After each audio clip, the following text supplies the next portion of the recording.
Live from KSAT 12, the 6 o'clock news starts right now. For the first time, Kerr County officials are releasing the names of more than 100 people who died in the Hill Country flooding. 117 people by Kerr County's count today. The list includes residents from Texas, neighboring states, 39 children among the victims. Right now on KSAT.com, we have all of the names and ages of everyone who died in these floods. Also new today from the Hill Country, details on how Kerr County moves forward after those devastating floods. We're getting our first look at a draft of the new budget proposal in Kerr County. It dropped just about an hour ago. And it is more than 100 pages long. Our Zaria Oates is still going through those documents, but she's joining us now. So Zaria, so far, anything that stands out to you? Yeah, the numbers are actually pretty close to the previous year's budget. The budget for 2025-2026 is about $66 million.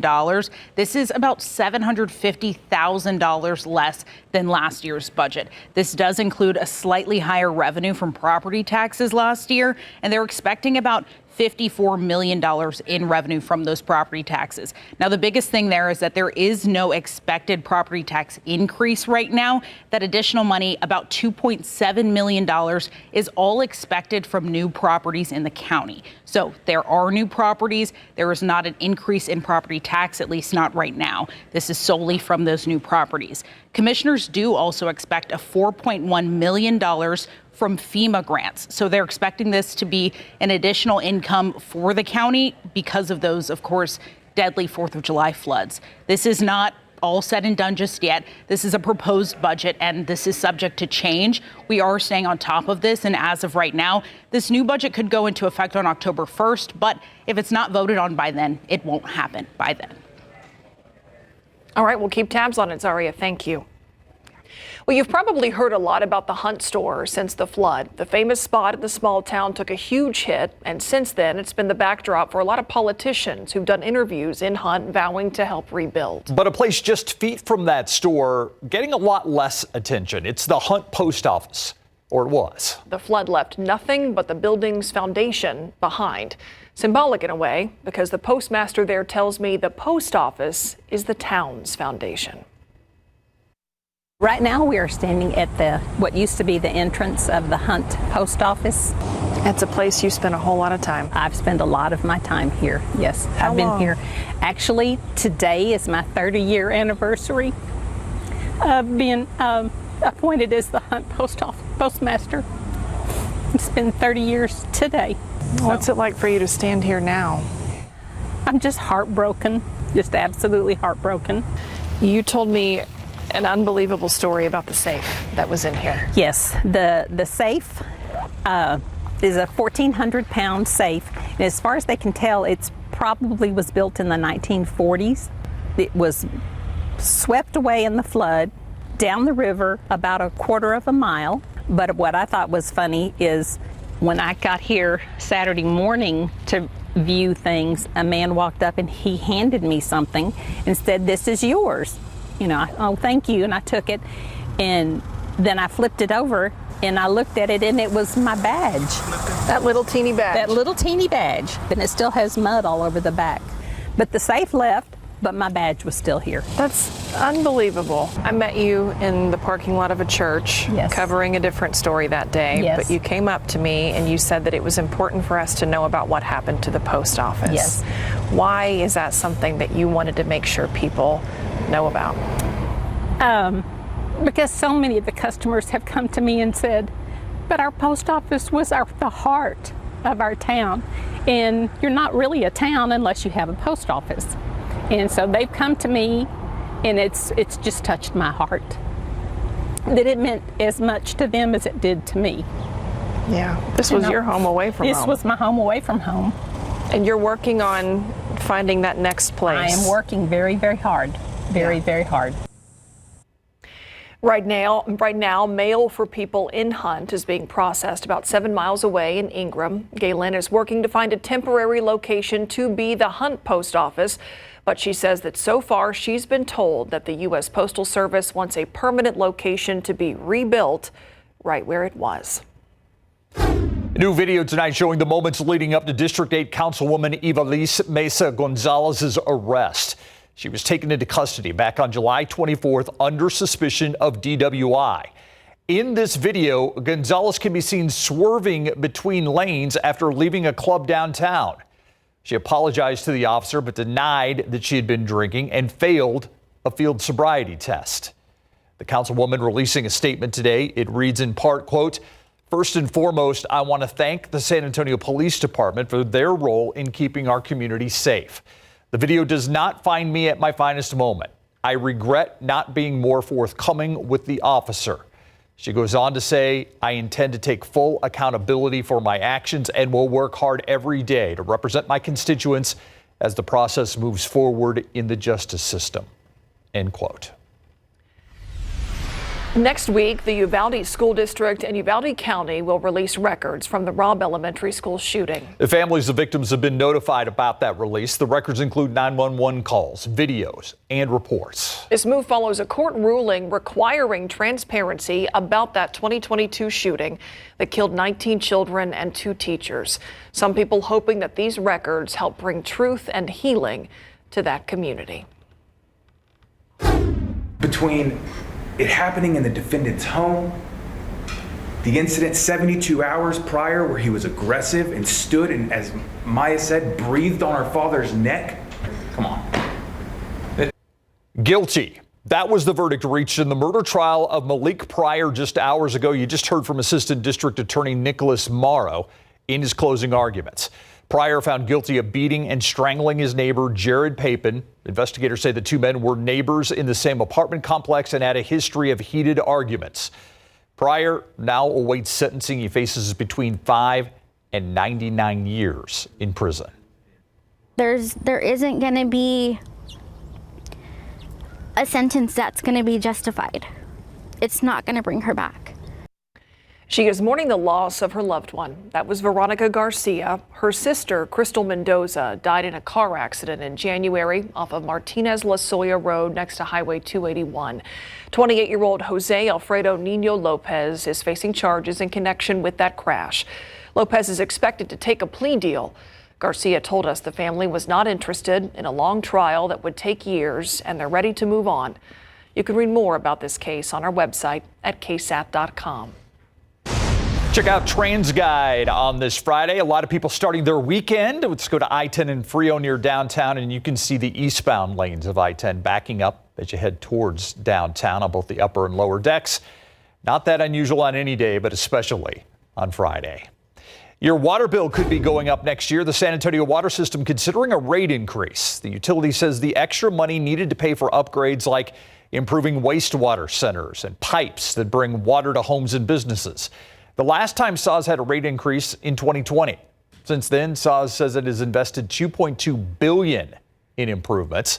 Still not clear how much rates would increase if they are approved by the SAWS board and the San Antonio City Council. A local school district is making moves trying to regain total control of its schools. Harlandale ISD has been overseen by a conservator with the Texas Education Agency since 2020. That came after an investigation found problems with how the district handled contracts, along with allegations of nepotism. But the TEA conservator is now shifting to an observation role. That's an improvement. The state's conservator will stay on for now, but only to watch and offer advice if needed. If progress continues, Harlandale could be back in full control of its schools as soon as next month. Being a caregiver for a family member is an all-consuming job, and it's getting harder with the current economy as a lot of prices on things continue to rise. Yeah, the state says there are about 3.4 million family caregivers just in Texas whose unpaid care amounts to about $41 billion. About a third of those caregivers have loved ones with dementia. As Courtney Friedman reports, that's why the local Alzheimer's Association is holding a big event this month to offer many types of support for free. Called him the gentle giant. He was just such a nice man, and he had such a good sense of humor, and he had just this uproarious laugh. Kathleen Schock's husband of 54 years, Jim, was diagnosed with Alzheimer's in 2018. And he just passed away May 29th, so it was very, very recent. She spent years as Jim's caregiver, an incredibly tough job. And it's isolating because you're so totally focused on caregiving. Kathleen says it became harder with the current economy. Oh, everything is so much more expensive. It's crazy. Have you noticed things like medical supplies or the things that your husband needed were pricier as well? Well, of course they are. The supplies are essential, and none of it's covered. That's why she was grateful that she reached out to the Alzheimer's Association, where she found so many types of support. Much of that found at the annual conferences, offering education on dementia, but also resources for caregivers. If you're thinking about a residential placement, if you want to know about memory cafes, if you want to know who has support groups, who has things to offer, like the diaper bank or the food bank, and you can bring your loved one because they'll have respite care. Kathleen will sit on the caregivers panel this year and offer her experiences and advice. Don't be in denial. Realize you're in a situation. Be proactive. Reach out there and accept all the help that's available. You have more support, and that allows you to be more supportive of your loved one. Keeping Jim's memory alive by sharing his story with others. Courtney Friedman, KSAT 12 News. The Alzheimer's Association, so valuable. They've helped so many people, including myself with my mother who suffers from Alzheimer's. The Caregivers Conference is Saturday, August 23rd from 8:30 in the morning till 3. For the first time, it's going to be held in 2 locations in town and on Zoom. You can register on the Alzheimer's Association website. The proposed Project Marvel bringing up lots of questions, the biggest being finances. Still ahead on the news at 6, we're going to break down what we know so far. We did it. Triple-digit day today, our 10th of the year. We're going to talk more heat with some rain chances sprinkled in. And an update on what's going on in the Atlantic and what we're expecting in just a bit. The city is pushing ahead with nailing down a financing deal for a new Spurs arena, but some on the city council are calling the economic projections into question. The City Hall reporter Garrett Berger looks at the discrepancy between the city's consultants' own reports on another key part of Project Marvel. An independent report. That's what the mayor says the city should get before moving ahead with the Spurs Arena financing deal. We need to be able to explain to folks that this prime real estate independent economic analysis shows this is in fact the best rate of return for our community. On Wednesday, council members heard from consultants for the city and the Spurs. The city's consultant analyzed some of the major Project Marvel components, like the Henry B. Gonzalez Convention Center. But their report contradicts some of their own previous work. Back in December, CSL International presented a feasibility study for expanding the convention center. In this part of their presentation, they estimated an expansion would pump in $27.5 million more dollars every year to the local economy. Even more when you factor in the drop during the pandemic. Now, roughly 8 months later, in an economic impact analysis for Project Marvel, CSL says the expansion would bring a much larger $108 million annual bump. Haywood Sanders is a professor emeritus of public administration who studies the performance and politics of convention centers. He says that shift doesn't make sense. Did they make some computational error? Was it some sloppiness? Did somebody intentionally fudge the numbers by 4 times? I have no idea. But it's kind of scary. John Kotz, the CSL principal who presented both reports, says the project has changed over time. Dramatically changed what the building looks like. And every time there's an iteration of new space, less space, the impacts change. And they can be dramatic. Up to 4 times as much, though? When you're adding that much space, absolutely. CSL's ownership also got called into question at the meeting. Sixth Street Partners, an investor in the Spurs, also has a majority investment stake in CSL's parent company, Legends. City staff say they were aware of the connection, but there's an ethical wall. So their work is not can't be shared with that Sixth Street group. But CSL also did not perform the analysis on the arena itself. That was done by a consultant for the Spurs, Stone Planning. My understanding of what she said is that she was looking for someone else to do some work for the city. Like you said, my study was done for the Spurs, but regardless of who I was hired for, I don't think it would have affected the results of my study. City staff say they're evaluating what an additional analysis would mean in terms of scope, cost, and timing. Garrett Berger, KSAT 12 News. Movie lovers in for a treat this weekend. That classic red bike featured in Pee-wee's Big Adventure will be on display at the Alamo starting tomorrow. Friends of the Alamo members are actually getting a sneak peek right now. The bike will only be at the Alamo for a short time before it then moves to its permanent home in the new Alamo Visitor Center right across the street from the Alamo that will open up in 2027. Just to reiterate, not in the basement. Right. And to also further reiterate, there's not a basement. So in the visitor center, they're going to have a whole section that kind of is the basement of the visitor center, but it's all about the ways in which the Alamo have been featured in movies and pop culture over the years. Yeah, but it's not it's not the Alamo Church itself. That is correct, Steve. Yeah. No basement at the shrine itself. Just want to. Been tricked all these years. Clear that up. But there will be. The rumor that's lingered since 1985. There will be. Pee-wee had me going all these years. Yeah. Thanks, Steve. Stars at night. I keep looking for that basement. Sorry. Loved it. Okay. I'm going to get into my biggest rant, the internet rant, coming up later, and social media rant, probably at 6:45. Internet? Ooh. Not the whole You internet. gotta stick around. Part of the internet. It's Friday. You've got Alan Klasky here. Okay, let's go to the weekend forecast. He's more fun. Let's just get to the weekend forecast. We're near 100, a lot of sunshine. Notice we sprinkle in a few. See how I did that? Sprinkled in a few rain chances. Yeah, that was for you, Spree. See if I can drizzle in something else. All right. 20% chance Monday, Tuesday. Even there's a possibility of increasing that Monday night into Tuesday morning to maybe even 30 to 40% chance. We just need more information. You don't base it off one or two model runs. We need more consistency and more of a consensus. Anyway, upper level high still parked over New Mexico. Weak upper level low near Florida. And then also some energy diving through Mississippi right now, basically the midsection of the country. That's going to come together with this weak disturbance and drift over Texas, give us a slight chance of a few showers, mainly along the coast Sunday, and then potentially San Antonio, Hill Country elsewhere, Monday, Tuesday, and even into Wednesday. One wild card I do think we have is this upper trough that's going to come in from the north, and that's going to be in the Central Plains, and that's going to add more energy to areas north of us. And we're talking closer to Abilene and areas north of San Antonio and the Hill Country.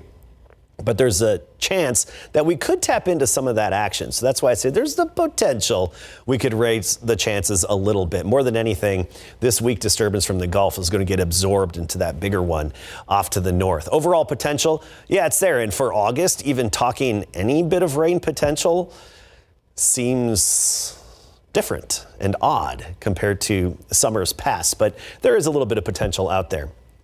Okay, hurricane season, climatologically speaking, it peaks September 10th in the Atlantic Basin. We do have we have a new little area right here. This just popped up just within the last few minutes, and that's as a result of this tropical wave currently in Africa. A little ripple in the upper level flow, kind of like the little disturbances we talk about that generate showers and storms. Difference is these disturbances have the big open warm ocean to travel over, and in turn that can organize it into a tropical storm or even a hurricane. And I'm honestly, judging by the latest information, between now and this time next week, we could very well have a hurricane way out there in the Atlantic. The question is, then what happens to it? Let me show you two different computer models. Look at the difference here. We have one trustworthy model down in the Gulf of Mexico. Don't be scared yet. And then the other one up near Washington, D.C. That is a 1,251.8 mile difference. Be careful what you see on the internet, because I'm already seeing it out there, the clickbait about what could happen 14 days from now with a major system. It's hard to even pinpoint those 5 days away, so be careful. But I have another example coming up at 6:40. 100, that was our high today. 10th triple-digit day so far this year. 102 Cotulla, right now 105 Carrizo Springs. Similar heat through the weekend. It'll be up 99, near 100 tomorrow afternoon. A lot of sunshine. And overall, give or take a few degrees, we're at that century mark. The average high is 97, by the way. Upper 90s next week when we have that slight chance of a few showers. I'm going to give you a really interesting comparison of a new AI computer model and the differing solutions just over a span of 12 hours. Fascinating. Okay. Beware of clickbait. And he goes off on the internet. Yeah, on the interwebs. Stay tuned. All right, we're talking high school football previews. We are not that far away, Larry, from the kickoff. Just right around the corner, and tonight we're going to talk about the Southwest Dragons coming off of one of their best seasons in program history. I mean, it's cool and all, but they'll tell you it's time to turn the page. And Cam Ward will make his NFL pro debut tomorrow night. He's talking about it coming up.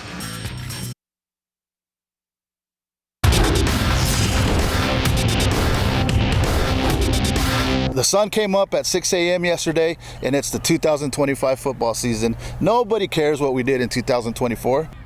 Coach Franco is thrilled with how his Dragons did last season, but says it's time to turn the page in big board sports. Earlier this week, we stopped by Southwest High School to catch up with the Dragons as they get ready for the brand new high school football season. Last season, the Dragons went 8-0 in district to win the 14-5A D1 crown, and they went 12-1 overall, advancing to the Class 5A D1 regional semifinals, where their awesome season came to an end. This year, they're predicted to defend their district championship per Dave Campbell's Texas Football, and they have the preseason defensive MVP and linebacker Jamarcus Conyers. Coach Franco said last season is last season, but still, those guys set the bar high at Southwest, and this team wants to continue that success. Well, I think, the legacy of that team that they left behind is evident. Our younger kids have really latched into the work ethic. They're committed. The trust between coach and player and coach is at an all-time high. So these kids are excited to, continue that legacy and get right back to where we were at the end of last season. It's a great experience because, as a team, we get a lot of development together. We had a lot of good time together, and I wish there was a little more of us that could have been together, but I think we have a lot of good guys coming back this year, and I'm really happy with our team, and we're looking good this year. We went pretty far last year. We did pretty good. It was a fun little ride, but it always comes to an end. But this year that motivates us, and we're going to try to make it farther. We're just trying to keep it the same, to be honest. I know we're going on, 16-year straight playoffs, but for now, we're trying to make it past, just making the playoffs. Since we had such a deep run last year, we're trying to keep the same thing going and keep that same energy throughout the season. The Dragons will play 2 scrimmage games before starting the regular season August 29th with Harlandale. Camping with KSAT, powered by Thomas J. Henry. Tennessee Titans rookie quarterback and #1 overall draft pick Cam Ward will make his pro debut tomorrow when the Titans play at the Buccaneers in a preseason contest. So far, we've seen Cam in training camp and then in a joint practice with the Bucs, and now he's going to get his first taste of an NFL game. The Titans want to see him make good decisions while getting better. The former Carnarvon QB was asked if he knows how much playing time he's going to get at Raymond James Stadium. No, I'm listening to Coach Callahan. I'm ready to play the whole time if I need to. But this is also a big evaluation, not only for myself, but for the whole team. I'm ready to make plays when my number's called. How excited are you for that opportunity to get out there for the first time, the real stuff? I'm real excited to just be on the grass again, to just really put everything that I worked for out there, and just try to lead my teammates and try to get a win out there. Better did you feel like got after that initial kind of feeling things out? Oh, real better. We way better just in terminology, just in communicating with each other up front in the receiver room, them seeing what I see on the field. And I just think the more reps that we get, which we're getting now, the better it's going to become game time as we get into the season. Ward will likely get a series or 2 in the Titans preseason opener tomorrow night at 6:30. I liked when he said, I'm ready to play the whole game if they want me to. They don't want you to. They want you healthy for the games that count. Yeah. Thanks, Larry. Still ahead on the news at 6, a murder case that remains unsolved. After the break, we're going to tell you about Megan Gonzalez. in this episode of South Texas Crime Stories. Also coming up at 6:30, we are shining a spotlight on Pop Pistol, a local music group. We'll show you when and where you can catch their upcoming show. It is a case that's haunted a San Antonio father for years. His daughter, Megan Gonzalez, found murdered in a field in 2019. Her killer has never been caught. Erica Hernandez dives into this case in the latest edition of Texas Crime Stories. She just disappeared and I couldn't get a hold of her anymore. We begin with a developing story in southwest Bexar County, a body found burned beyond recognition. I'm not going to give up until the responsible people get arrested. More than 5 years ago, Megan Gonzalez was brutally murdered. Her father, Eddie Gonzalez, refuses to let her name be forgotten. It's why he continues to speak out and tell her story in hopes somebody will come forward. Megan, she was born and raised here in San Antonio. She was born in July the 6th, 1999. At just 20 years old, Megan had everything going for her. We were real close. She was a very nice, charming person, very sweet. Everybody liked her. In 2019, Megan was living with her father. Around September that year, Eddie said he noticed she was starting to hang around a different crowd. Me and her were real good communicators, and I always knew everything she was doing. And when she started changing, like she wouldn't call me too much anymore. And then the phone calls just stopped. The last time I saw my daughter was November the 10th, 2019. Eddie says Megan left to drop off her ex-boyfriend that evening, but never came back home. I was worried through the whole night. I couldn't sleep. And the next day I started looking for her. It was a Sunday. It came into Monday, the 11th of November. And I couldn't get a hold of her. That Monday, he called the police to report Megan missing, but they didn't file a report. SAPD would tell me, no, she's already old enough. She's 18 and she probably don't want to come home. And I started thinking that too. I said, well, maybe they're right. But then I said, no, but that's not my daughter. Eddie kept searching and calling around looking for his daughter.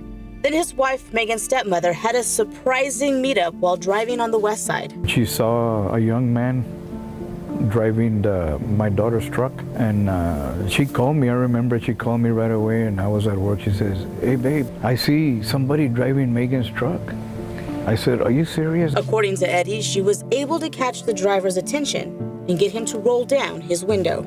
And that she looked at him, and he was wearing a hoodie type coat, jacket. And my wife said, she asked him, whose truck is that you're driving? And he just flipped her off, and he started peeling out. The man got away.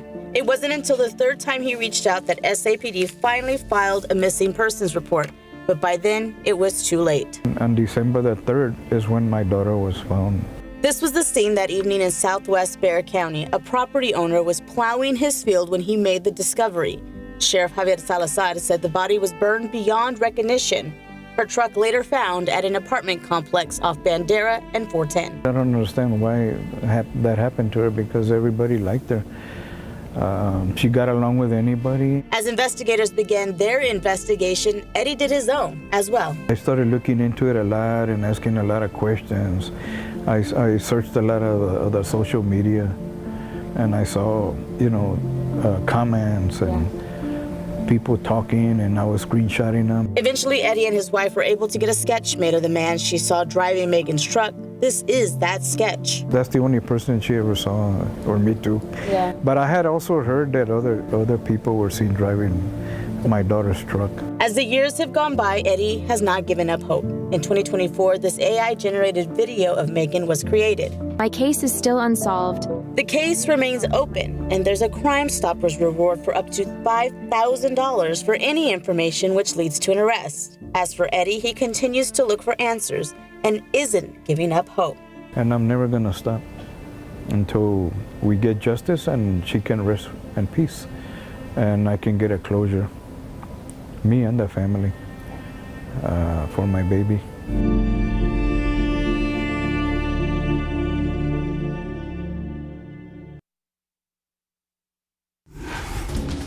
Let's hope that father gets some resolution. Still ahead on the news at 6, we're checking out the vibe.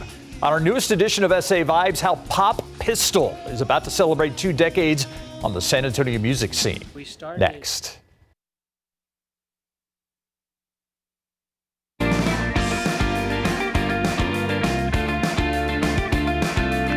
SA Vibes is our digital series where we showcase local musicians performing their original music and sharing their stories. I was just bragging about SA Vibes during our town hall a few weeks ago. Right. Today we're featuring a band that has been part of the San Antonio music scene for almost 20 years. Here's part of our latest SA Vibes with Pop Pistol. Something inside of me can't sing. You hold all my progressions. The more I close my eyes to it, the touch of truth, the clear chance. Surely you will outgrow by now. We started as Pop Pistol gestating inside of this big old warehouse, and there was a bunch of people that were involved in creating what became the Black Lion. We used to play at a lot of places that were non-traditional, like homeless shelters or like retirement centers or elementary schools, and the response was still like you could still feel something, and every time it was different, but that kind of made me feel like something was happening.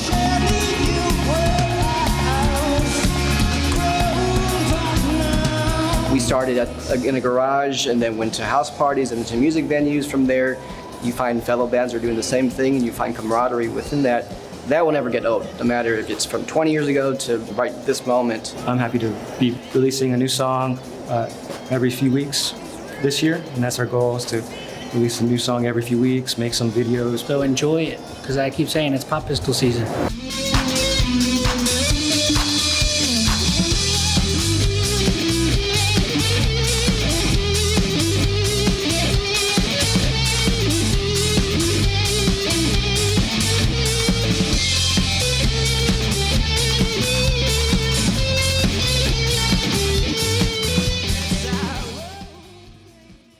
Pop Pistol will be celebrating 20 years performing as a band this October. It's Pop Pistol season. Yeah. And they just released their latest single called Sooner Noon on all streaming platforms, along with a music video on their website, pistolapop.com. So Pop Pistol will be performing tomorrow for Second Saturday at Studio 111 in the Lone Star Arts District. It's a free show. Doors open at 7 p.m. and the band has two sets, actually, one at 8:30 and one at 10:30. The show is also a blacklight party, so expect some very interesting visuals. By the way, if you want to watch any of our SA Vibes episodes, I encourage you to do so. You can scan the QR code on your screen to find our SA Vibes page on KSAT.com. It's also on the KSAT YouTube page and on the KSAT Plus app. Is Alias featured next week? Well, you know, Alias isn't still around. That was the band I was in high school and college for a time, and we kind of hung up our tour. Alias tour ended quite some time ago. Tour of garages. Yeah, exactly. Yeah. I saw the behind the music on VH1. It was the typical, the culmination of Alias. You know, the fame. I think we probably hit our peak when we played the Popcorn Festival in Hamburg, Iowa. There you go. And then, you know, how do you top that? You got to go out on top. Yeah, you know. I love Alias. What a good band name too for Spruce's high school band. Love it. Oh. Good stuff. Okay, near 100 across the state, obviously. Look at that. El Paso, the hot spot, along with Amarillo at 105 today. Here, exactly triple digits today. Hottest day of the week by 1 degree. Not much variation in temperatures this time of year, and don't expect much variation in the days ahead. We do have some slight rain chances and an interesting model comparison and a caution for what you see on the interwebs in the days ahead. Coming up.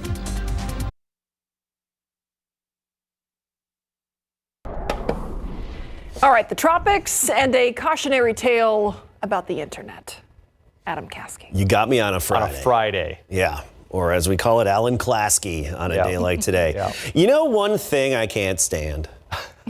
Well, there's Is there only one? Okay, rewind. One thing I can't stand. And that's clickbait. Yeah. Right? I agree with that. No good. I'm already starting to see it for a forecast 14 days out for a hurricane.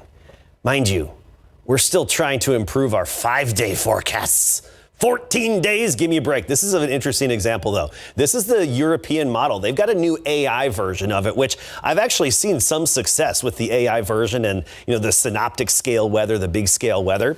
But this is the same model. Yesterday evening's run of it, the previous run, valid for Friday, August 22nd, and it had a hurricane in the Gulf, where, of course, then the internet, oh, God, this is in the Gulf. Okay, then 12 hours later, look at the update. Just off the coast of the Carolinas. 12 hours apart, same model, valid for the same time of day.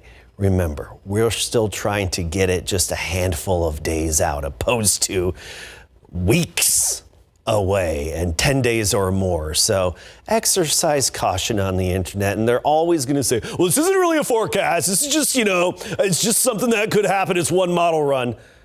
Doesn't matter. You're posting it on there. It's just misleading to people. Anyway, I'm not going to keep going on about it because I've got a lot of examples about this, especially my time working on the East Coast with nor'easters and stuff like that. But anyway, what we are watching is this little yellow X here over the western coast of Africa. That's the next tropical wave headed westward. Right now, the Hurricane Center has it at a 20% chance of development because really at this point, anything and nothing is possible this far out. Now, there has been, I should say, a trend toward developing into a tropical storm, maybe even a hurricane, between now and this time next week. But it would still be way out over the open ocean. That's the key. Still way out over the open ocean. And then, as we saw, really anything is possible from then on out. Don't get caught off guard by all the social media stuff. Real quick look at our forecast here. Temperatures don't vary much this time of year. Right near 100, that's where we're going to be. The average high is 97. We hit 100 today. That was our 10th so far this year. 99 tomorrow. Yeah, it could be 100 officially. 98 Sunday, Monday, and Tuesday. And we trimmed off a few degrees because of a little extra cloud cover with the upper disturbance that's going to move in and give us a 20% chance of rain. Here's the wild card. Monday night into early Tuesday morning, there's the possibility we could increase rain chances from, say, 20% to maybe 30 to 40%. Okay, so there is that potential, and that's something we'll be watching. Check in with Spivey tomorrow morning. I'll even be here tomorrow evening to give you an update, and we'll have you covered. We'll be right back in just a few minutes here.